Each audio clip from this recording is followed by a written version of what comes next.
Ethan Cole had always felt like a misplaced puzzle piece in his own family, a family that thrived on noise, laughter, and endless social gatherings. While they danced through life like a grand celebration, Ethan preferred the quiet corners, the silent hum of a coffee shop, and the solitude of late nights spent sketching buildings no one else could see. The Cole family was well known in town for their lavish parties. Their home, situated in the heart of the neighborhood, was always lit up, filled with laughter and lively conversations. Henry Cole, Ethan's father, was a successful businessman with a booming voice that could be heard from across the street. His mother, Margaret, was warm and welcoming, always ensuring that no one ever felt alone, except, perhaps, Ethan himself. As a child, when other kids played in the backyard, Ethan would sit inside, sketching futuristic buildings in his notebook. When the family raised their glasses in celebration, he would quietly slip away, seeking a moment of silence. "You're the odd one out, Ethan," his mother would often say with a playful chuckle. But Ethan didn't mind. He wanted a life where he truly belonged, and he knew that life didn't exist within the endless parties and celebrations of his family.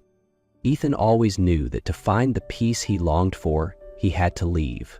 So when he received his acceptance letter to a prestigious university on the West Coast, he didn't hesitate.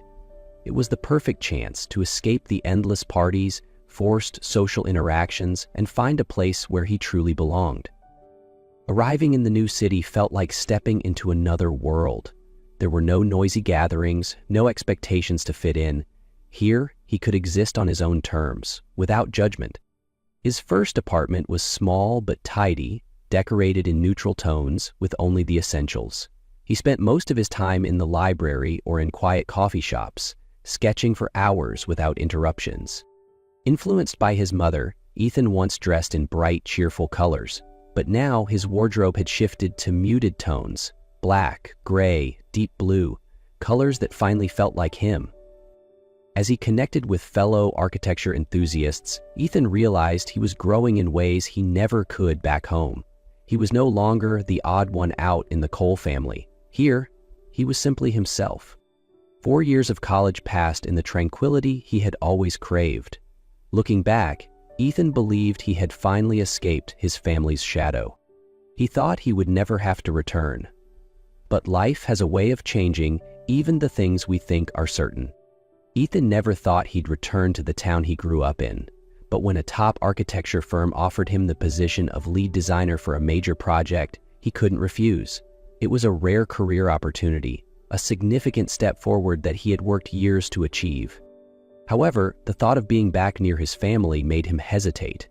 Ethan didn't want to be pulled back into his old life, the endless parties, the social gatherings that exhausted him.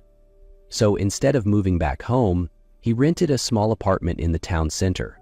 Close enough to maintain a connection, but far enough to avoid getting caught up in their lively world. He thought he could keep his distance, but in a small town like this, avoidance wasn't an option.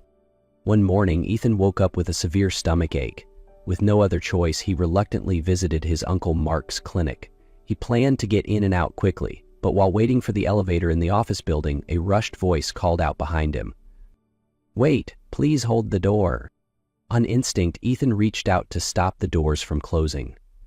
A young woman stepped in, her brown hair slightly tousled, her amber eyes bright with gratitude. "Thank you. I thought I was going to be stuck outside," she said, slightly out of breath. Ethan only nodded, but there was something about her that made it impossible to look away. As the elevator started moving, it suddenly shook violently before coming to a halt. The lights flickered for a few seconds before cutting out completely, leaving only the dim glow of their phones. Ethan felt his heart rate pick up, but the woman beside him seemed far more panicked. No way," she murmured, gripping the railing tightly. Without thinking, Ethan placed a reassuring hand on her shoulder, his voice calm. "It's okay, I'll call for help." Gradually, as they talked to distract themselves, Ethan learned her name was Isabel Carter. She was a book editor, new to town for work. She loved reading, exploring small cafes, and disliked crowded places. Things that sounded a lot like him. But unlike Ethan, Isabella had a warmth, an energy, and a way of speaking that effortlessly drew him in. 2 hours passed as they laughed and talked like old friends. When the elevator finally opened, they were swept apart by the crowd, and before Ethan could ask for her number, she was gone. But the image of her lingered in his mind. Ethan couldn't stop thinking about Isabel. Their encounter had been brief, just 2 hours in a stuck elevator, but something about her lingered in his mind. Maybe it was the way she spoke with such passion, or maybe it was her bright smile despite the frustrating situation. But in a small town like this, if he was lucky, perhaps he'd see her again. A week later, his mother called, her voice as enthusiastic as ever. "Ethan, come home tonight. We're having a little party to celebrate Peter's promotion. You can't miss it." Ethan sighed. As usual, he wasn't interested, but he knew if he refused, his mother wouldn't let it go. He reluctantly agreed, planning to stay for 15 minutes, make small talk, and leave. The party was exactly as he expected. Loud, lively, filled with laughter and conversation. Ethan stood in the corner, nursing a glass of wine, waiting for the perfect moment to slip out unnoticed. But just as he was about to step through the door, a familiar voice called from behind, "Ethan, what are you doing here?" Ethan turned, and there she was, Isabel, standing at the entrance with a bottle of wine in her hand, her amber eyes wide with surprise. Before he could respond, his mother appeared beside him, beaming with excitement. "Ethan, have you met our new neighbor? Isabel just moved in next door." Ethan froze.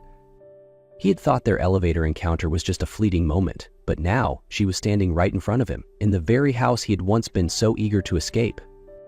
Isabel tilted her head, amusement dancing in her eyes. "Looks like I can't escape you either." Ethan chuckled, realizing for the first time that maybe staying at a family party wasn't the worst thing after all. Isabel fit into the Cole family effortlessly, so much so that it caught Ethan off guard. Within an hour, she was deep in conversation with Uncle Mark about classic literature, discussing recipes with his mother, and even spinning around the yard in an impromptu dance with the little kids. Ethan watched from the sidelines, and for the first time in his life, he didn't feel the urge to leave. "You don't actually hate these parties, do you?" Isabel teased when she caught his gaze. Ethan shrugged.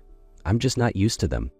But he couldn't deny it. Through Isabel's eyes, everything seemed different. His family wasn't just loud, they were people who cared, who loved each other in their own way. After that night, Ethan found himself staying at gatherings a little longer, engaging in conversations he once ignored. At first, Ethan convinced himself it was just curiosity. Why did Isabel enjoy these gatherings so much?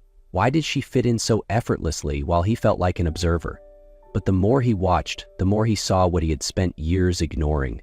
The quiet love woven between laughter, the warmth hidden beneath the noise. But the biggest change wasn't in his family. It was in Isabel. They started meeting more often, not by accident, but because they both wanted to. Under the soft glow of a quiet cafe, they shared pieces of their lives, from unfinished dreams to unspoken fears. Isabel talked about how she once feared leaving the big city for this small town. Ethan admitted that he once believed he'd never return here. They laughed, realizing they had both misjudged the places they belonged to. But even as Ethan grew comfortable around Isabel, a part of him still hesitated. The closer he got to her, the more he feared that one day, all he would know how to do was walk away. And Isabel saw it too. Ethan liked being around Isabel.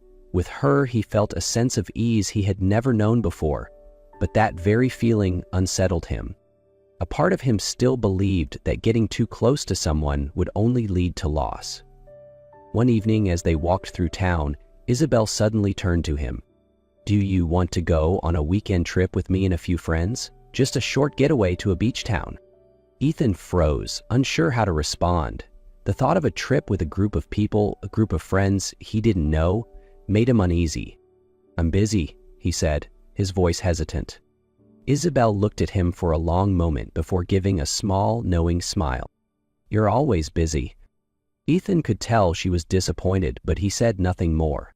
For the next few days, Isabel didn't reach out to him, and strangely enough, Ethan felt empty. One evening, as he sat alone in his apartment, staring at his phone but too hesitant to text her, he realized something. He wasn't just avoiding a trip, he was avoiding her. And if he kept running, he would lose her forever. Ethan tried to push Isabel out of his mind, but it was impossible. Every time he passed the cafe they used to meet at, he glanced inside, hoping to see her in their usual corner. Every time he visited his parents for dinner, he wondered if she would drop by, and when she didn't, he felt an unexpected emptiness. But even though he missed her, Ethan did nothing about it. He didn't realize just how big of a mistake he had made until he got a call from his mother one evening. "Ethan, your father, he had a heart attack." His heart stopped cold. He rushed to the hospital, panic gripping his chest, unable to think of anything except one thing: if something happened to his father, he would never forgive himself. But when he arrived, his father was stable, needing only rest. His mother sat by the hospital bed holding her husband's hand, while Ethan stood there, releasing a shaky breath of relief. And then he saw Isabel.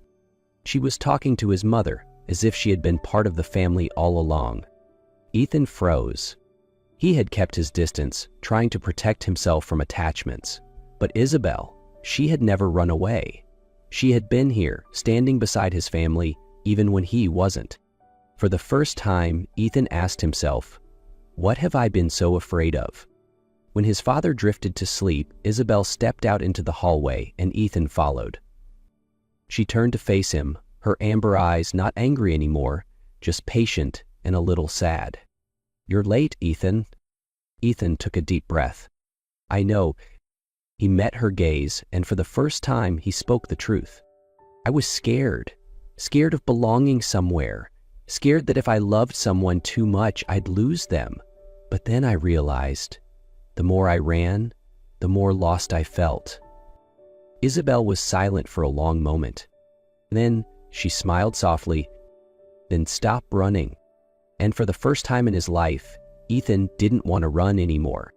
2 weeks later, Ethan stood in front of his parents' house, a place he had always wanted to escape, but this time, he didn't feel out of place anymore. In the yard, his family was hosting a small gathering, laughter and chatter filling the air as always. But this time, Ethan wasn't standing on the sidelines. He stepped in, took off his coat, poured himself a glass of wine, and joined the conversation. His family seemed surprised to see him genuinely comfortable, but no one questioned it. And then Isabel appeared beside him, smiling softly. "You actually stayed this time, huh?" Ethan looked around, taking in the warmth of his family, the feel of Isabel's hand in his, and for the first time, he realized this was where he truly belonged. He smiled, squeezing her hand.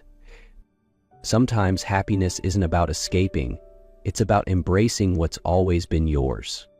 Under the glow of string lights and laughter, Ethan knew he didn't want to run anymore. That autumn, Ethan took Isabel to their favorite cafe, the place where they had spent hours sharing stories, the place where, for the first time, Ethan felt like he belonged. As they sat together, the warm glow of the lights reflected in Isabel's amber eyes, and Ethan's heart pounded. He knew this was a moment he would remember forever. Taking a deep breath, he held her hand. "I used to think I was a misfit, always running away from everything, but then I realized, where I belong isn't a place, it's a person. And that person is you, Isabel." Isabel blinked, her heart skipping a beat. Ethan knelt down, pulling out a simple yet perfect ring, gleaming under the soft cafe lights. "Isabel Carter, I spent my whole life building walls, thinking they would protect me. But then you walked in, and I realized home isn't something you build with bricks and steel. It's a feeling. It's the way you look at me like I'm worth staying for. It's every laugh, every late-night conversation, every moment I never want to forget. So, will you build a home with me? Not with walls, but with love, trust, and a lifetime together." Isabel let out a soft laugh, though her voice trembled with emotion. "Ethan Cole, that is possibly the worst proposal I've ever heard, but I love you, and my answer is yes." On the day they married, the sky was clear, a gentle breeze drifting through the backyard of the Cole family home, a place Ethan once thought he could never belong to. His family laughed, friends surrounded them, and Isabel, breathtaking in her white dress, walked toward him. As Ethan took her hand, Every doubt he had vanished completely. "I'm not afraid to belong anymore," he whispered as they exchanged vows. Isabel squeezed his hand. "Good, because I wasn't planning on letting you run away." Under the golden hues of sunset, Ethan kissed her, knowing that this was where he would always belong. After the wedding, instead of staying in their small apartment in town, Ethan and Isabel moved into the Cole family home. At first, Ethan had his doubts. Could he really adjust to the lively, bustling house? But soon he realized that everything felt different now. Now, every morning, he could have coffee with his mother in the kitchen, chat with his father about work. He was no longer the boy who hid in his room. He was part of the family, fully and completely. And Isabel? She fit in so effortlessly, as if she had always been there. She helped his mother tend to the garden, read with his father in the evenings, and worked with Ethan to redesign a small room into a shared workspace for the both of them. One evening, as the family gathered around the dinner table, Ethan's father looked at him, his eyes filled with pride. "Ethan, you've become a man, and more importantly, you've learned that family isn't just where you're born, it's where you choose to stay." Ethan squeezed Isabel's hand, smiling. He had spent his whole life running, but now, in this house, with his family and the woman he loved, Ethan knew he had finally found his true home, and that was Ethan's journey, one of self-discovery, love, and finding where he truly belonged. If you believe that family and love have the power to change lives, leave a comment "Love Family" below to spread this beautiful message. Don't forget to like, share, and subscribe to our channel so you never miss another heartfelt story. See you in the next video.